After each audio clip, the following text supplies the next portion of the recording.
Welcome to the DivaDeets, the ultimate podcast for women over 40 who are ready to take control of their health, ditch the diets, and lose weight for good. I'm your host and coach, Danya Powers.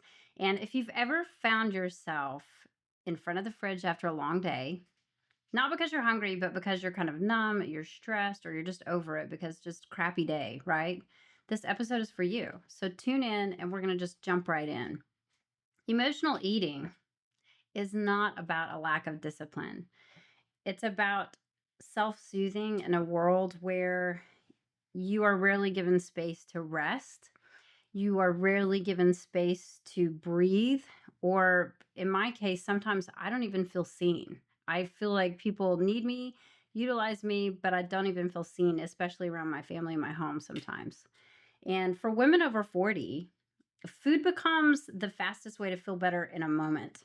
For some women, that's the best part of the day when they just self soothe because they're overworked, you're overstimulated, and you just don't feel supported. You feel very under supported. And so I just want to make sure that you know that you're not alone, you're not broken, and you're literally just trying to feel better the only way you know how.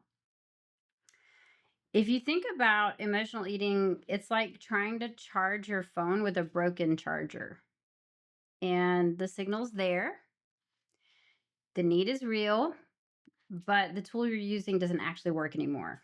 And the food gives you that temporary charge, just like a broken charger might. If you wiggle the cord a little bit, move it around, you might get a temporary charge, but it doesn't solve the deeper issue that of no power underneath, that you've just literally given over to something that is not going to fix what's going on. So the disconnect is real. And many of us were taught, I think Generation X is particularly one of those generations that's affected by this. We're taught to be good. We're taught to be quiet. We're taught to be strong. But we were never taught how to really sit with or express our emotions. And that is something that affects us as women coming up, especially there are a lot of times I will say these things to my husband. I will say the words, I don't know what I'm feeling. I have to really process because I really was never taught how to process any of my emotions. So I don't know if I'm angry. I don't know if I'm sad. I don't know why that upset me. It just did. And for a lot of women, what happens is we eat to silence our sadness. We eat or snack to dull our stress and take it down a notch, right? For me, I have to be careful with the bourbon. If I take a sip of bourbon, it's going to send me straight to food because I will take a sip of bourbon to dull the stress of the day, but then it's a free for all for food for me. I'm just going to go at it. And we binge to buffer our loneliness. And so for us, the diet culture made it worse. The Ultra Slim Fast era made it worse. Eat a shake for breakfast, a shake for lunch, have a sensible dinner. If you're going to lose weight and feel great, no, you're not. You're going to be starving half to death. And so we have this toxic mindset that we have to starve to look good, that we have to starve to feel good. And we restricted and restricted and we restricted until we broke. And then we binged and then we shamed ourselves and then just rinse and repeat, right? It's like putting duct tape over a smoke alarm. The smoke alarm has a purpose, okay? The alarm is trying to protect you, or it's trying to annoy you when the battery goes low, but mostly it's trying to protect you, right? Instead of finding a fire within your system, you've shut the signal down. So instead of paying attention to those anxiety moments and the alarms that are there, you are trying to shut it down. Your emotions are the smoke, and the food has become your way of duct taping that shut, right? So we want to make sure that we are aware of how we're feeling and learning how to process that. And we're going to talk about that. But you're not addicted, you're numbed out. You've let food become a habit. It's not an addiction. So you have a pattern that your brain turns to because it felt like it worked in the past. And so when you slow down and you breathe and you really ask like, what do I actually need right now? That's when you can finally start to break the pattern. And so if you are really wanting to break that pattern, that's the first thing that you have to do if you're turning to food is, what do I actually need right now? Because if you're not truly hungry, what do you need? Many of you aren't hungry. You're just overstimulated. You're carrying the weight of everyone else's needs. We carry maternal, we carry the weight of the world. We really do. We've got, kids. We've got the other kids that the kids are friends with. We've got our grandkids, a lot of us now. And so everyone else's needs coming before your own, and you're using food as that one moment of peace that you control. The food is what you're turning to because you just want to be like, "Ooh," right? And so I'm going to tell you a story about a client. I'm not naming her by name, but she knows who she is if she's watching this podcast. She knows I love her. And one of them, she just said, "I'm not even hungry. I just don't know what else to do." And she could just sit there and power through an entire package of Oreos, not even really thinking about it, not caring about how she felt, not really trying to feed a hunger. But it was just something she was doing to numb her pain. And so we replaced her snacks, her nightly snacks, with stuff that she would enjoy, like cottage cheese mixed with peanut butter and some chocolate chips. Or not cottage cheese, sorry, yogurt. Although cottage cheese is good with it too. Some of you would be like, that's gross. It's really not. But yogurt mixed with peanut butter and chocolate chips. And it's just kind of a sweet treat. It tastes like peanut butter fluff, right? But that gave her something to go to that was nutritious, that was filled with protein, and it gave her a different nightly snack. She also really loved tea. So I was like, every single night, I want you to sit down and really indulge on a warm cup of tea, right? And then we did threes. I wanted her to journal 3 lines every single night about what she was thankful for. And then I wanted her to do 3 stretches. So we just had these 3 stretches that she would do. She was very obese and she could not get up and down out of the floor. So she was in a chair doing a lot of her work, but I gave her 3 stretches. And we did these power of threes, the protein snack every night. And it gave her something to do with her hands. It gave her something to nourish her body. And that in itself regulated her nervous system. So that overstimulation was brought down. So within weeks, I would tell you her emotional eating probably dropped by like 80%. Now, having said that, she did have to get to the point that she communicated these things to me. My mind reading is terrible. You can ask both of my ex-husbands. And so unless you tell your coach or unless you tell people in your life, you can't just silently internally struggle with these things. It's okay to talk about stuff out loud. Once you put something out there and you're being transparent about it, fear is not controlling you anymore. Now you have something that I think that God can really work with and help you work out because it's not something you're hiding. It's not something that's in the darkness anymore. So, how do you reconnect with yourself? If you are really just trying to disconnect from yourself and how you're really feeling, how do you do that? The biggest thing that I tell my clients is mindful eating. And that sounds really oovy groovy, but it's just a pause before you eat. Like, what am I actually feeling right now? Why am I reaching for this? Because are you actually hungry? I'll tell you one of the things that I started, this is probably going to sound so dumb, but one of the things that I started doing, I had a really traumatic childhood. And so there's a lot of trauma. And when I have any of those memories kind of pop back in my head, I'll turn to my husband and tell him, I love you. And he's like, you tell me that a lot, but it redirects my brain. It's a positive way directed. But that also helps me not turn to food. And that for me was something that was definitely happening especially when I started dealing with my menopausal weight gain, right? So if there's a way that you can say something out loud to redirect where your brain is going in that moment that you pause before you eat, that's something that I do that has really helped me. But what are you actually feeling right now? What am I actually feeling right now? Why am I reaching for this? I want you to create kind of a nourishment toolbox. This is something that my therapist taught me. A toolbox for you is going to be something active. So for me, I felt like I needed to be productive. And maybe you're the same way. So maybe that will really relate to you. Eating food made me feel like I was doing something productive. So how can I do something different? I go for a walk. That's usually the first thing that I do. I go for a walk. If it's pouring rain, I will do like deep breathing for 3 minutes, where I'm just focusing on breathing in for 7 counts, breathing out for 8. And I do that for about 3 or 4 minutes, usually to my favorite song. That's what I'll do it to. And the other thing that has really helped me, my clients know this, I can do like a brain dump. You can time it if you want to, but just take everything that you're upset about and write it down. Put it on paper. Just write it down. Everything. You can be like, stupid dog, dumb husband, kids throwing fits, all the things that have driven you crazy today. Everything that has come at you, like the bills, everything, everything. Just put it down. And then during that mind dump, I want you, when you get done with it, I want you to look at it and mark out everything that you can't control.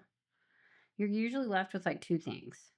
And that really is freeing. That was something that really, really has helped me. If you have a really good friend that's not going to be like, hey, let's go get margaritas and forget this, not that friend. The one that's going to be like, well, let's go for a walk. Let's meet and go for a walk. Or let's meet for some coffee and talk. That is the friend that you want to meet with if you just want to have that talk. You know what I mean? Sipping tea is one of my favorite things. I always talk about tea, but I'm obsessed with it because it does really help my menopausal symptoms. And so, like, I love red clover tea and the ashwagandha. I think I'm saying that right. That's a big word. And so, but you also, you guys, if you are going to go for a treat and have some, have a sweet treat, make sure it's because you just want to eat that treat. And then I want you to light a candle with that sucker and just really enjoy that treat. Don't just power it down like a whole thing of Oreos because you are trying to self-soothe.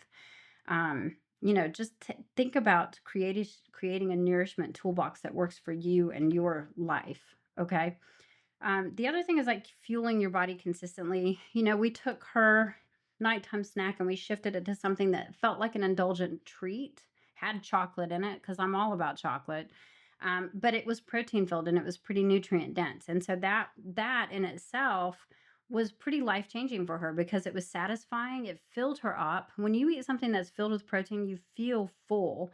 And so if you fuel your body consistently, you're 10 times more likely to skip that emotional eating. You really are. Well, let me flip it. You're probably 10 times more likely to emotionally eat if you're undernourished. If you're not eating enough food, think about those times. But I don't know, maybe I'm the only person this has happened to. I don't think so. But you're so hungry that you don't care what goes in your mouth. You literally will grab everything out of the kitchen. You're just like, okay, good, marshmallows. Okay, olives. Okay, you know what I mean? There's no sense to it. You're just shoving stuff in your face. You're not paying attention to what's actually happening. So if you are eating though consistently, you really will be like a lot more picky, like it's not worth it. Go to the next thing because you've had enough food in your system. So like even on days of celebration, like we've got Easter coming up here in Tennessee, well, and all over the United States tomorrow, or not tomorrow, but day after tomorrow. But my clients are all like, what can I have for Easter? Whatever you want. I'm not trying to tell you not to eat food with your family on Easter, but just make sure you get all of your macronutrients through the day. You have your good breakfast, you have your snacks, you have your lunch. If you're having Easter dinner, enjoy the heck out of it, but don't go there hungry. You don't want to go to a meal where there's a lot of fatty foods and a lot of foods that are pretty rich and it's not necessarily filled with protein and fiber and all the good things. Hungry. You don't want to walk in that door and be like, I am hungry. I will eat 3 plates of this, right? So just make sure you get all of your food, fuel your body really consistently. The other thing is we're really hard on ourselves. Generation X, we're tough on ourselves and we were taught to be tough on ourselves. We weren't taught to practice self-compassion. And that's something in the Divas that we really talk about a lot. Like, replace why do I keep doing this with what do I actually need right now? Instead of putting yourself in an immediate condemnation, that self-condemning mode, really like pay attention to it. Like it's okay that you're feeling this. It's okay that you are at this moment where you're contemplating eating an entire carton of ice cream. What do I actually need right now though? Because it's not the ice cream. There's no nutrient need for an entire carton of ice cream. So what do I need? Do you need a hug? Maybe you need to find somebody and get a hug. Maybe you need to turn to your spouse and say, I love you. So even though I do love my husband, I don't just say that, but you know what I mean? That's just like one of those positive things that I can do. You're not broken. You're learning to meet your needs in new ways. And that's powerful. So you need to say that to yourself. I'm not broken. I'm learning to meet my needs in new ways. And remember that you have that power, okay? We have to rewire the loop. We have this loop.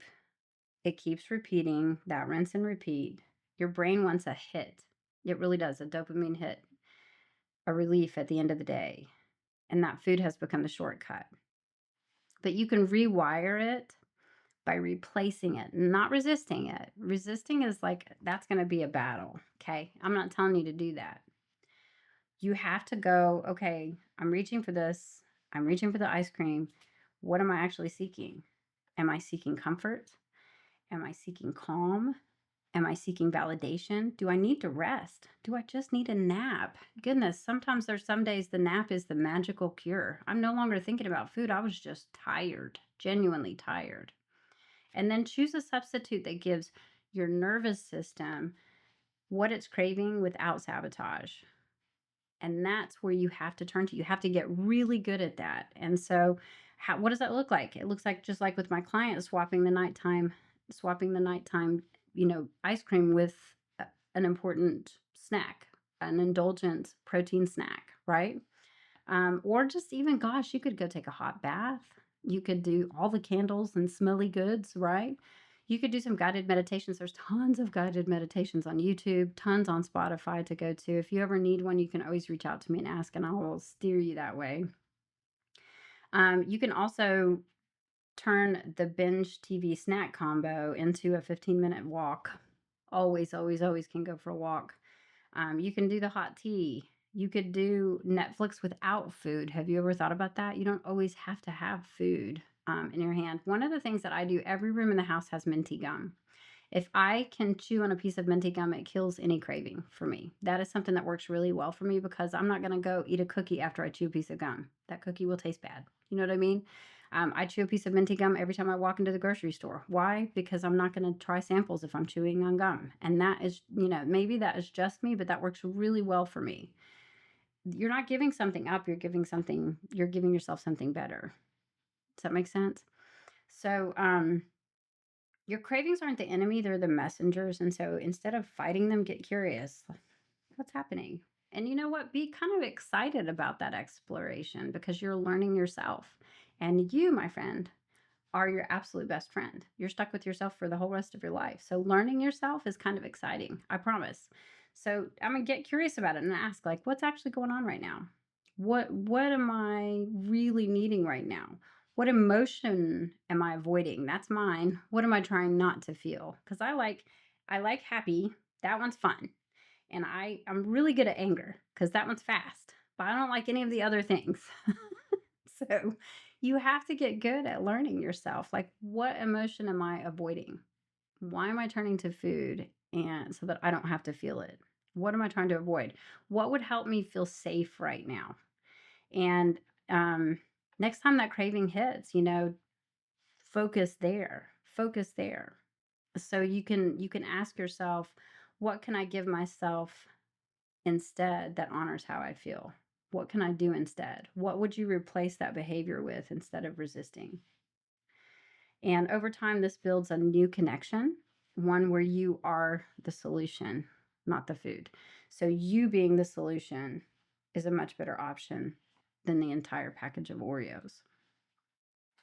If you're ready to break the emotional eating cycle, I know we got a little heavy today, but finally feeling in control again, I want you to message me the word cravings. You can find me on Instagram, Danya Powers EC, on TikTok, Danya Powers EC, and you can find me on Facebook at Danya Powers, and YouTube at Empowered Coaching. You can also message me or apply for a Zoom call on my website, www.empoweredcoaching.com, and we can walk through this together, one layer at a time. It's not overnight. It's not super fast, but we can do it together, one step at a time, you and I.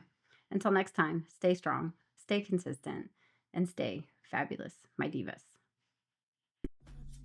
Thanks for tuning into this latest episode of the DivaDeets. If this helped you and you found it valuable, share it with a friend who needs to hear it. Ready for more support? Join my free Facebook community or join my coaching community. The details are in the show notes. Don't forget to subscribe, and until next time, stay strong, stay consistent, and stay fabulous, my divas.